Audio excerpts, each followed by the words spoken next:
हाँ पुत्र, क्या कहा था तुमने? इस लो स्तंभ में तेरा विष्णु है। यदि इस लो स्तंभ में तेरा विष्णु है तो जा गले लग इसके, जा।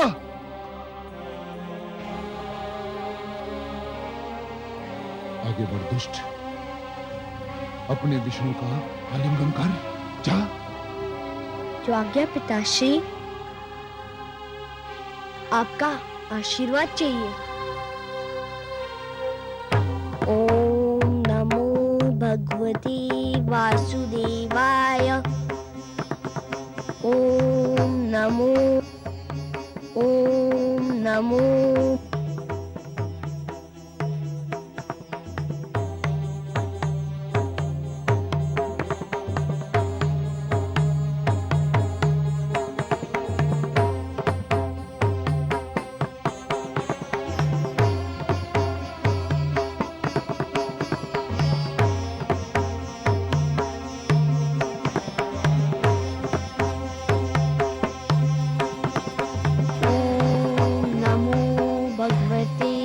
वासुदेवाय। ओम नमो भगवते वासुदेवाय। ओम नमो भगवते वासुदेवाय। ओम नमो भगवते वासुदेवाय।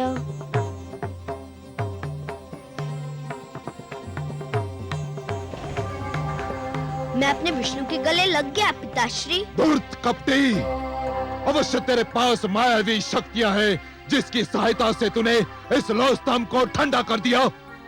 सैनिकों, बांध दो इसे इसी खंबे से। आज मैं इसके प्राण लेकर ही दम लूंगा। बांध दो इसे।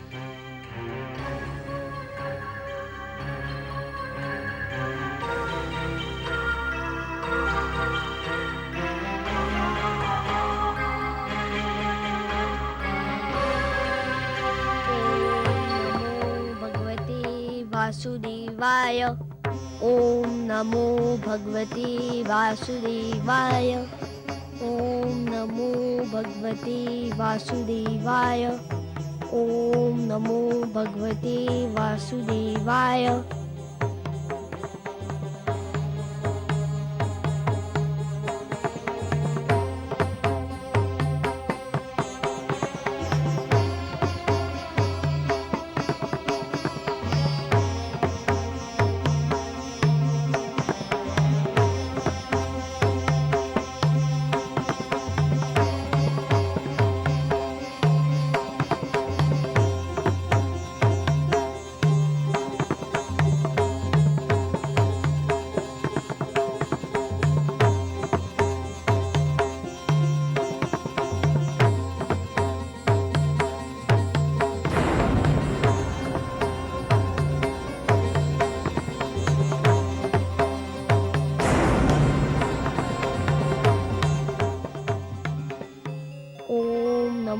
भगवते वासुदेवाय।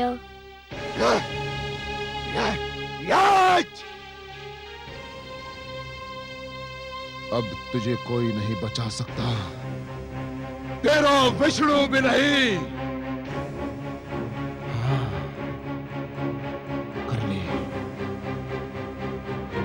कर ले अपने विष्णु का मन भर के स्मरण कर ले। यदि तेरे कथनानुसार इस स्तंभ में विष्णु है तो उसे कह कि वो बाहर निकलकर तुझे दर्शन दे और तेरे वध का दृश्य भी देखे। तो जीवित नहीं बचेगा प्रहलाद, अब तू जीवित नहीं बचेगा।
उतारो तू।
छोड़ दे मुझे, छोड़ दे। कौन है तू? मैं तेरी मृत्यु हूं धूर्त, तेरा काल। नहीं, ये नहीं हो सकता। मैं नहीं मर सकता।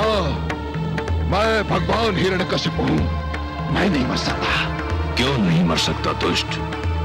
क्या तूने किसी माता के गर्भ से जन्म नहीं लिया है? ब्रह्मा जी ने मुझे वरदान दिया है। क्या वरदान दिया है? कि ना मैं दिन में मर सकता हूं, न रात्रि में। तो देख दुष्ट, इस समय न दिन है ना रात्रि, ये संध्या काल की बेला है।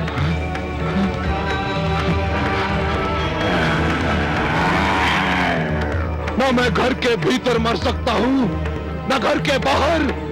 तू न घर के भीतर है न घर के बाहर, तू इस समय चौखट पर है।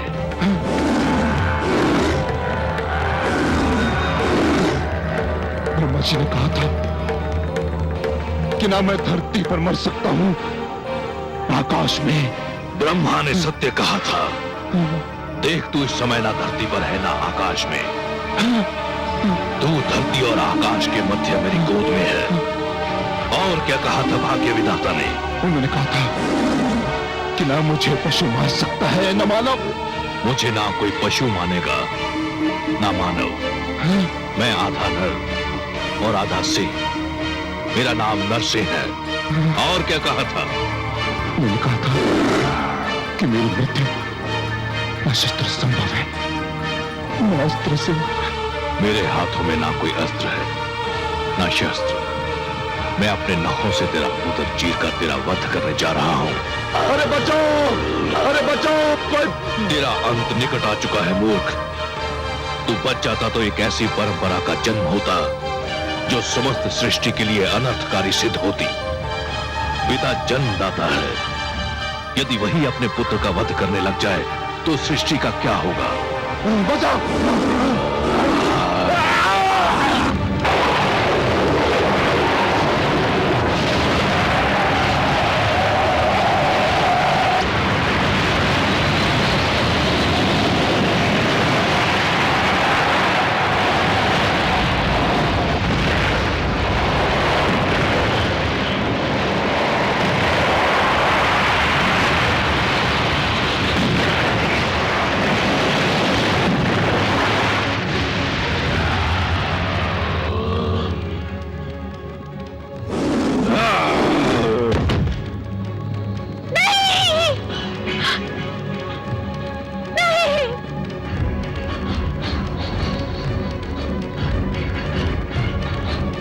पापी, महापापी, अधर्मी, तूने मेरे भक्तों, संतों, महात्माओं और सत्य के पथ के पथिकों का जीवन संकट में डाल दिया था। मेरी ही इच्छा से प्रहलाद जैसे भक्त का जन्म असुर कुल में हुआ, ताकि तेरे अभिमान को तेरा ही रक्त ललकारे और संसार को यह ज्ञान भी हो कि असुरों में भी महापुरुषों का जन्म संभव है। हे नराधम, तूने ब्रह्मा से छल द्वारा एक वरदान क्या मांग लिया तूने वास्तव में यह समझ लिया कि तुझे मृत्यु से मुक्ति मिल गई। मूर्ख, परमेश्वर के अतिरिक्त जन्म और मृत्यु के चक्र से कोई मुक्त नहीं है। तेरे मन में यह भ्रम समा गया कि तू श्रेष्ठ है, तू सर्वशक्तिमान है। हे दुर्बुद्धि, हे दुर्मते, केवल ईश्वर श्रेष्ठ है। ईश्वर, केवल ईश्वर सर्वशक्तिमान है, केवल ईश्वर सर्वशक्तिमान है।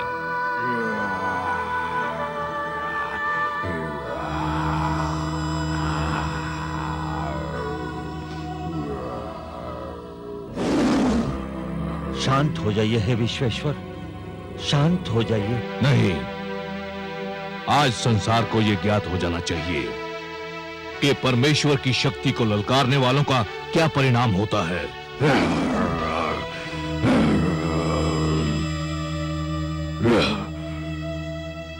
हे जनार्दन, हे लक्ष्मीपति, दुष्ट हिरण्यकश्यप अपने परिणाम को पहुंच गया है। अब अपना क्रोध रोक लीजिए। नहीं, अभिमानियों को यह ज्ञात हो जाना चाहिए कि उनका अभिमानी सिर किस प्रकार पैरों तले रौंदा जाता है।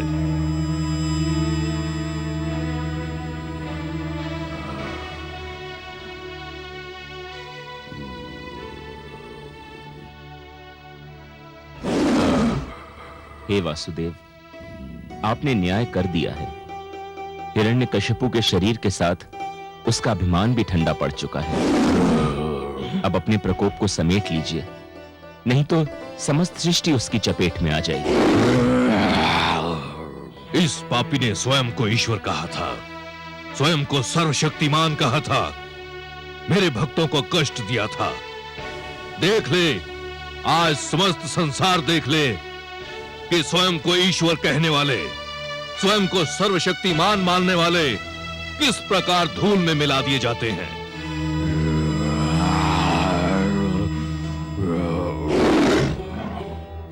हे दया निधान, हे कृपा सागर, हे करुणा सिंधु, मैं जानती हूँ जब मानवता पे कोई संकट आता है, जब कोई आपके भक्तों को सताता है, तब आपके मन में क्रोध का ज्वार उमड़ता है।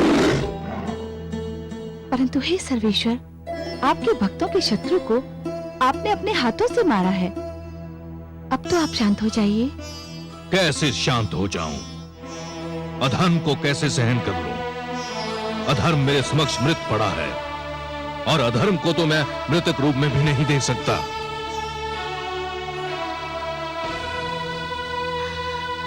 पुत्र,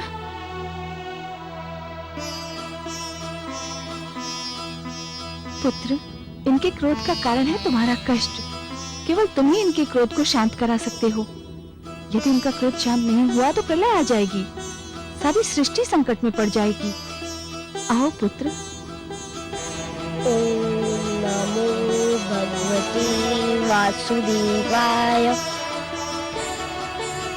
हे मेरे वासुदेव, मेरे विष्णु, मेरे मन में जन्मी से आपकी जो छवि बसी है वह बड़ी सुंदर, बड़ी कोमल, बड़ी मनमोहक है।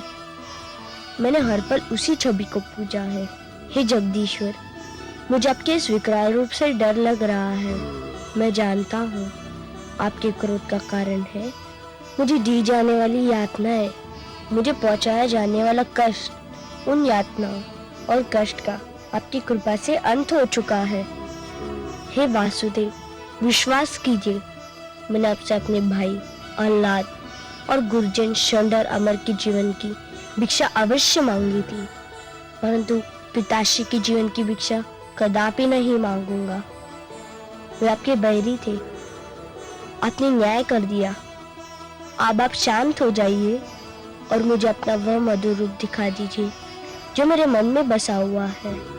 हे वासुदेव, मेरी विनती सुन लीजिए, मेरी प्रार्थना स्वीकार कर लीजिए।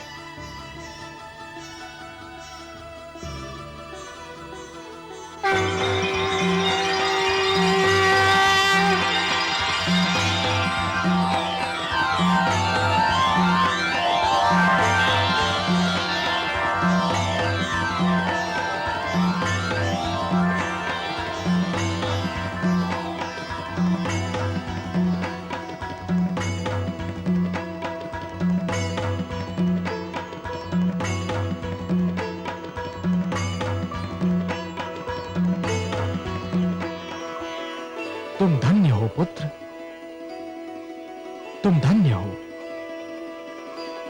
तुमने असुरों के बीच भक्ति की सुगंध फैलाई। तुमने दानवता के अंधकार में सत्य का दीप जलाया। तुमने असभ्यता की इस कीचड़ में सभ्यता का कमल खिलाया। तुमने इतनी छोटी आयु में मेरी राह में इतने सारे कष्ट सहे, परंतु अपने धैर्य का साथ नहीं छोड़ा। तुमने सबको यह दिखा दिया कि एक गुरु कैसा हो, शिष्य कैसा हो, शिक्षा कैसी हो। मैं तुमसे अत्यंत प्रसन्न हूं पुत्र प्रहलाद, अत्यंत प्रसन्न हूं। तुम मेरे परम भक्तों में गिने जाओगे। जब तक ये समस्त संसार रहेगा, कोई भी तुम्हारा नाम कदापि नहीं भूल पाएगा।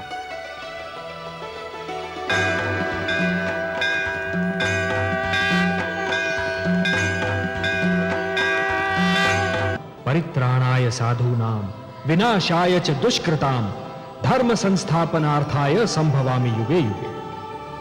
जब जब धर्म पर संकट आएगा महादेवी, और ये दुष्ट जन महात्माओं को कष्ट पहुंचाएंगे, तब तब धर्म की रक्षा करने में आऊंगा, धरती और मानवता की रक्षा करने में आऊंगा और हर युग में आता रहूंगा। होना ही था एक दिन अभिमानी का नाश, अंधियारा हारा सदा, जीता सदा प्रकाश। अहंकार जब कर गया अपनी सीमा पार, भक्तों के हित में किया दुष्टों का संहार, दुष्टों का संहार।